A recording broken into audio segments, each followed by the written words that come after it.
Analyses of the companies which responded to CDP from Turkey in 2020 in the scope of climate change and water program are compiled in a single report. The report has already been uploaded on our website. You can use the QR code on the screen or log in using the menu on the top right-hand corner of the screen to access the complete report. Within the scope of the Turkey operation in 2020, the number of companies responding to the CDP climate change program increased to 60.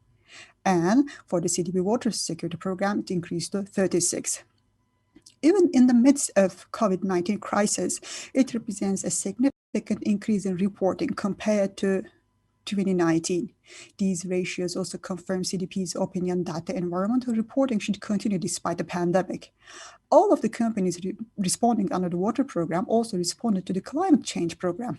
It indicates that the companies handle the climate change and water issues as a whole. With a historical view to the response ratios under the CDP climate change program, we see a rising tendency. This tendency runs in parallel to the increased global figures of CDP. Across the world in 2020, more than 9,500 companies reported to CDP. This progress may be best represented by the graph concerning satisfactory responses given to the CDP climate change questions. The increase in the ratio of companies that responded to almost all the questions reached 91% in 2020. That is, almost all of the reporting companies started answering more than 75% of CDP's questions. This also proves that the companies in Turkey have made considerable progress in years in terms of transparently disclosing their environmental data. Now, I would like to provide you with a more detailed analysis of the responses given by the companies. Firstly, let me start with the CDP climate change program results. For implementation of the science-based actions on which the Paris Convention is based, the companies in Turkey need to exert more efforts. While basic environmental data is reported at a large scale, the companies should set accurate and rational targets to reduce their impacts. The number of companies adopting progressive mechanisms in order to plan a transition to low carbon economy is still at a low level in Turkey. Science-based targets add to the competencies and resilience of the companies in terms of preparedness against the impacts of climate change and adaptation to continuously changing rules and regulations. But only 9% of the companies in Turkey have set a science-based target. 33% intend to set one in the next 2 years. In this table, you see our companies which are engaged in the science-based target setting process. Science-Based Targets Initiative, where CDP is one of the founding partners, has approved the targets of two companies, Arçelik and Kayseri Ulaşım, Kayseri Transport. These two companies succeeded being among the 600 companies whose targets are approved by the initiative around the world, and the remaining 6 companies signed their letters of undertaking to the effect that they will set a target under SBTi in the next 2 years. Setting emission reduction targets has already turned into a standard business practice for the companies in Turkey, and the ratio of companies which set a target has reached 80%. But there are very few companies which set a target related to renewable energy. 19% have a target related to the renewable energy consumption, while 9% have a target related to renewable energy generation. In this chart, we see the progress of companies as regards intensity and absolute targets. 20% of the companies set a new absolute target in the reporting year, while 13% reported that they achieved their intensity targets. For the sake of preparedness against potential costs such as emission trading mechanisms or carbon taxes, 41% of the companies in Turkey reported that they use some internal carbon price.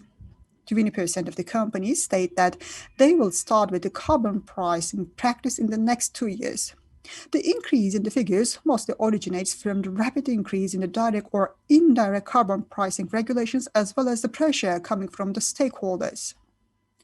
28% see the internal carbon pricing system as a way of changing the in-house behavior, while 19% employ it to improve energy efficiency and 17% to increase the low carbon investments. 46% of the companies developed a low-carbon transition plan that supports their long-term business strategies in order to manage the climate-related risks and to take the opportunities. This ratio was 16% last year. This significant increase proves that the companies in Turkey are taking the right steps for responding to the climate-related risks and for creating opportunities to change into a sustainable and low-carbon economy. 94% of the companies define the climate-related risks, and 67% presented at least one piece of numerical data to show the potential financial impact of those risks. 89% reported that they identified climate-related opportunities. As you can see the table, the most commonly reported type of risk is related to the regulations. It is attributable to the national and international developments which took place recently concerning the carbon markets and carbon taxes.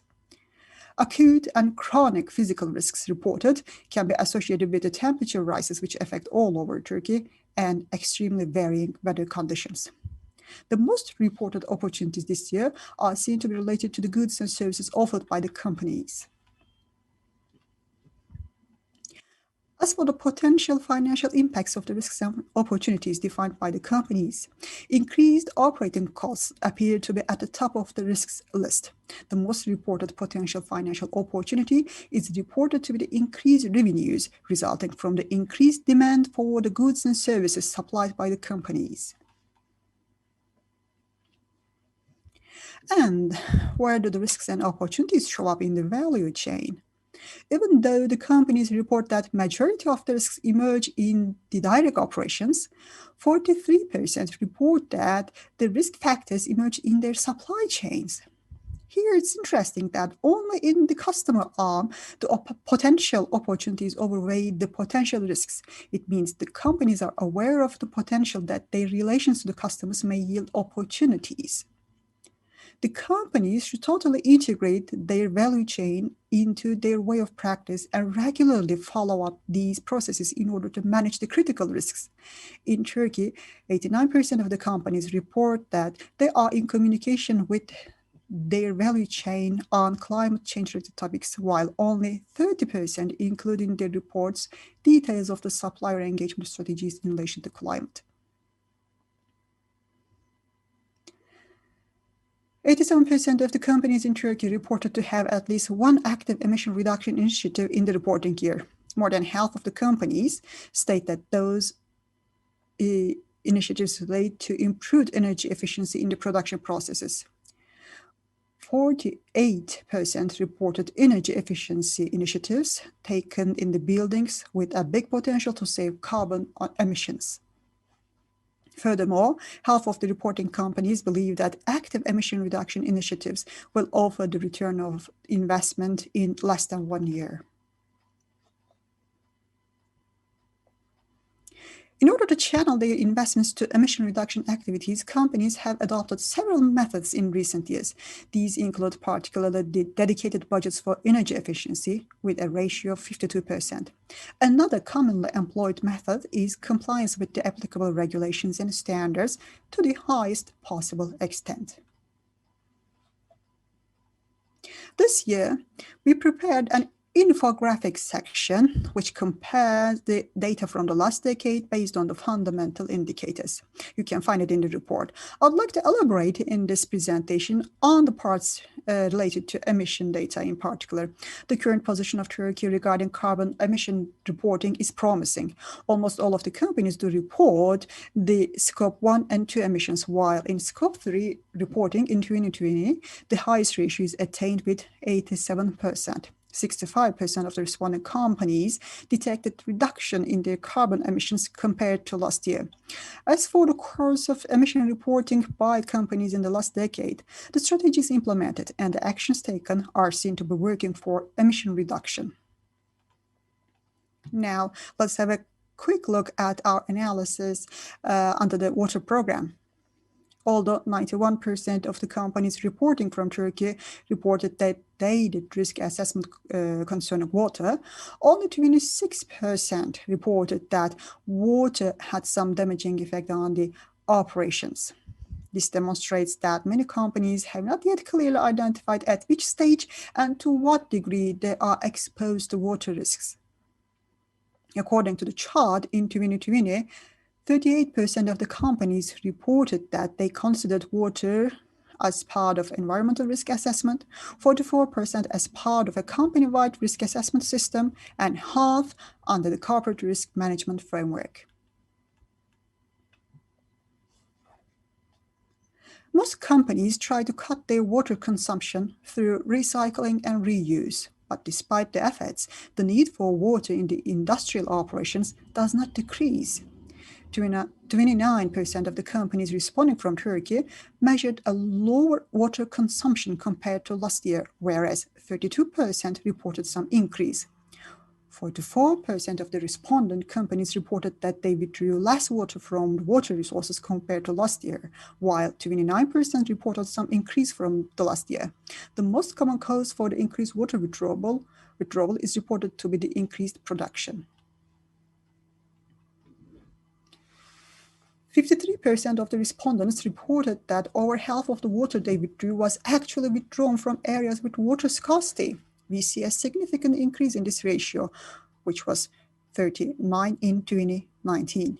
The chart depicts the most reported water withdrawal and discharging destinations. Here, the most interesting point is that most of the water withdrawn, in other words, 71%, come from the third-party sources, and again, most of the water, that is 76%, is discharged into third-party areas. This proves that water is a topic that surpasses the company boundaries at operations or facility level. Physical risks constitute the most reported type of risk, with 26% in direct operations and 38% in value chains. In direct operations, 29% of the physical risks are reported as a consequence of increased operating costs and 15% as a consequence of reduced production capacity. In direct operations, the most reported risk factors include flooding and increased water stress. In the value chain, there are drought and increased water scarcity. As for potential impact of the risks, the most reported potential impact in direct operations relates to increased operating costs with a share of 38%. And in the value chain, the top potential impacts include the loss of revenue due to decreased sales and product volume. 82% of the companies set a target related to water. 56% state that more than half of the targets already set were realized in the reporting year. Reduced environmental impacts of the company and water stewardship are reported to be the main motives behind the targets set, with the ratio of 50% and 32% respectively. COVID-19 pandemic has revealed how fragile and complicated the supply chains could be. In this process, we have seen that the companies which assessed the risk properly and integrated the value chain in their processes were one step ahead strategically. 76% of the respondents from Turkey are interacting with the value chain on the water topic, while 56% demand their suppliers do reporting about use of water, risks, or water management knowledge. Only 35% of the companies make risk assessment covering the entire company and operations, including the direct operations and supply chains. As you can see from this plot, awareness with the companies in Turkey is raised more and more each year about water assessment and reporting throughout the value chain.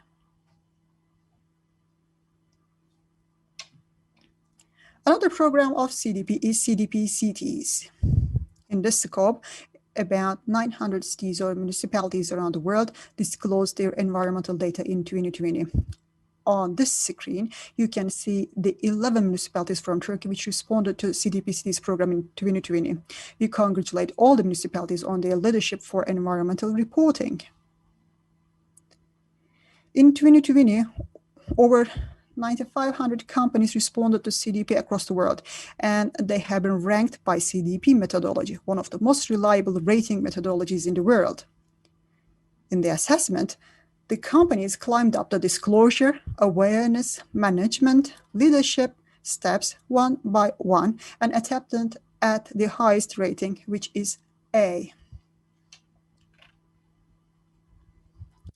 The companies which scored A and B based on the CDP methodology are the ones which are able to manage climate change topics and show leadership in this regard, do reporting, make disclosures, and improve their environmental performance. In 2020, the number of companies from Turkey which fall into A and B range increased. The total number reached 36 in the climate change category and 29 in the water security category. 2 companies from Turkey succeeded going into the global A list, and 13 companies achieved becoming leaders of Turkey with A- score. The figure was just 6 in 2019. Soon we will announce names of leaders in the award ceremony. Thanks for your attention. As I mentioned at the beginning of the presentation, the complete report is now accessible on our website.